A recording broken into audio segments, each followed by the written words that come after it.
My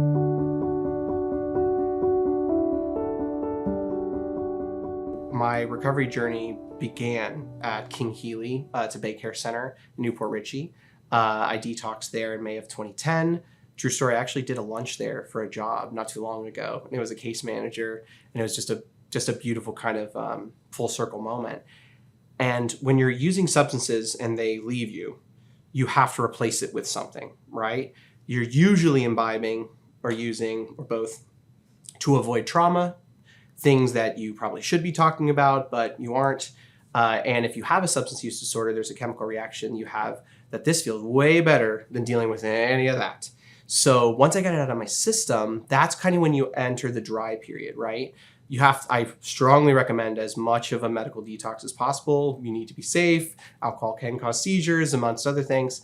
And I remember living with my parents. I was 19 at the time. I inhaled 2 bowls of pasta just to compensate. And it was just this aha moment where it's like, what have I been running my system on?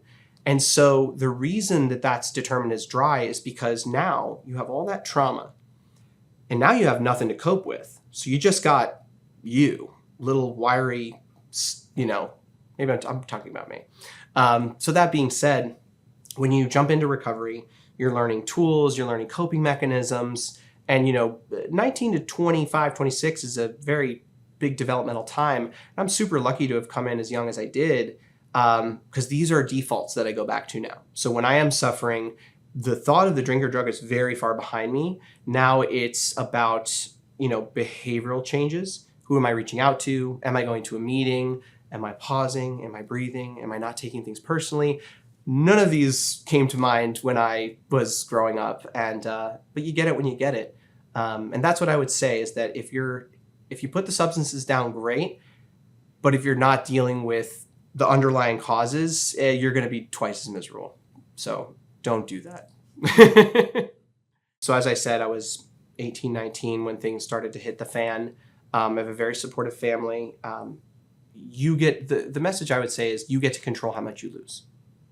2 cars in the garage, 3 kids, standing in society doesn't change your chemical dependence. And if you're seeing a downward trajectory, you don't have to jump into 30 days of rehab. You can talk to your pastor, you can talk to your wife, you can talk to anyone that's supportive, that preferably is trained, that can really talk to you about what's going on so you don't have to lose things. For me, I dropped out of Florida State after experiencing my allergy to mind and mood altering substances, and I was living with my parents. And after causing them enough, I'm Italian America, agita, as my grandmother likes to say, there came a moment where my stepmother, who I'm indebted to, said, you need to get help or get out, and the pain, the fear of losing kind of the last bastion of hope, losing friends, money, relationships, employability, all these things are painful. But for some reason, it was getting out of my childhood home, that place where I thought I could have a safe space, woke me up. So I asked to get help that day, and that was 14, 15 years ago now. And what I'll say as well is that as you find your people, job interviews, you're not going to go, hi, I'm John, I'm an alcoholic. And there's a professor at the University of Central Florida that I built a rapport with and got honest about my substance use challenges. This is when I was about 2-3 years sober. And I ended up getting the opportunity to advocate for and build the collegiate recovery community at University of Central Florida just by getting honest and just by being authentic. And I think especially those struggling with substance challenges, there's just this barrier and this intense anxiety of being who you are. And you don't have to stress about that. You're going to find your people. It's going to be okay. There's no little black book waiting with your name on it. You can be you, and you can admit when things are challenging. So as I said before, I had a dear friend lose their sibling not too long ago to substance use disorder. And you kind of become used to it, but then it does shock you at times for it to affect someone that you didn't expect. And so that was difficult for my wife and I to hear.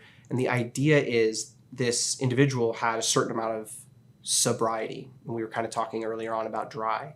So I have 14 years going on 15 in September. I'm part of a 12-step community, and I had a mentor, a sponsor that said, whoever woke up first has the most sobriety today. So if I'm going into the day thinking I got this. I haven't been to a meeting in a while. I haven't seen a therapist in a hot minute. And you're kind of resting on your laurels. That's when I think you're in the danger zone, and you're not being open and remaining teachable, because there's a lot of work to do after you put down the substances. I'll talk to parents. I used to manage a adolescent hospital, and I used to talk to parents all the time. And I used to say, do you know how many times that substances and alcohol are mentioned in any 12-step program? They said, oh, it's probably all over the place. I said, it's in the first step. The other 11 is working on yourself, your relationships, your belief systems, how you view the world.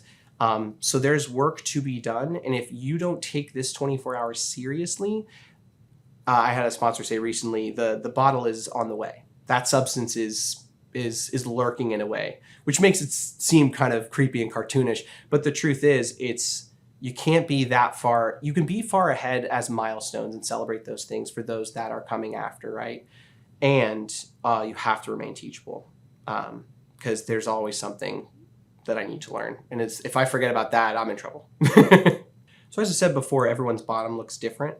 And I think that when you find your confidants, when you find that aha moment doesn't have to be your life's on fire. When I realized that I could be an alcoholic and an addict and not living in under the bridge or abusing friends and family, that's became eye-opening. I would encourage those that are kind of on the fence. If you don't have it here, you're not going to convince yourself, right? Your brain is at a point where it's so saturated and it's convincing itself, right? Because we are not our brains. Our brains are something that lives inside of us. We can get metaphysical about that if you want. That being said, don't use the broken toolkit to fix the car, right? So just hear an alarm bell or two, recognize and reach out to somebody that you trust. And I would say the sooner you do that, the better. And again, there is no wrong way to ask for help. There is no stage in life that you have to reach. I think a lot of people are afraid of being those people. I've talked to a lot of people like that. I was like that. And I cannot tell you the power of finding your community. The story I'll say on this before we move on is my very first meeting I went to with a sponsor. I was 19 years old. It was at a homeless encampment, an unsheltered encampment in Olmerton, Clearwater, off Olmerton in Clearwater. And just a sea of people from different walks of life, socioeconomic situations. And he goes, oh yeah, by the way, you're chairing the meeting.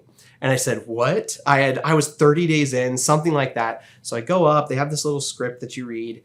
And there's a moment where I addressed the group and I said, does anyone have a desire to drink today? And there was silence.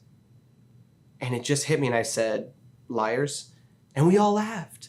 We all had that moment of people that I would normally never associate with for one reason or another, ego reasons, prideful reasons, that sort of thing. And just that commonality came together in one moment. And I think just seek your commonality, get outside yourself, ask for help at whatever stage you're ready. There is a Desmond Tutu quote that says we need to stop pulling people out of the river and we need to go upstream and find out why they're falling in the river in the first place.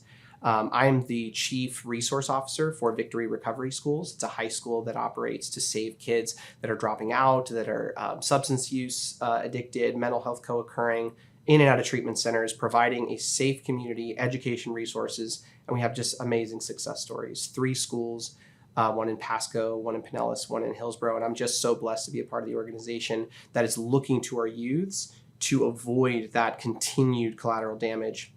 Because the more lives we can give them, the more productive they can be, and the more their families can thrive and be happy.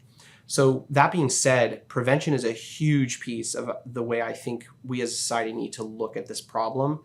It's funny because I was at Central Florida Behavioral Hospital's professionals event where a big time doctor in addiction medicine neurology was speaking. I got the chance to ask a question about youth. And I said, from a neurological standpoint, from a medical standpoint, what should we be doing for our youths and what are we not offering?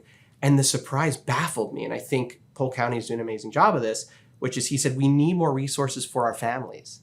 He didn't talk about a medicine. He didn't talk about a pharmaceutical. He didn't talk about another clinic or another rehab or another Baker Act receiving hospital, which all play pivotal parts. He said, what skills, tools, and resources are we not giving our families to be there for their kids?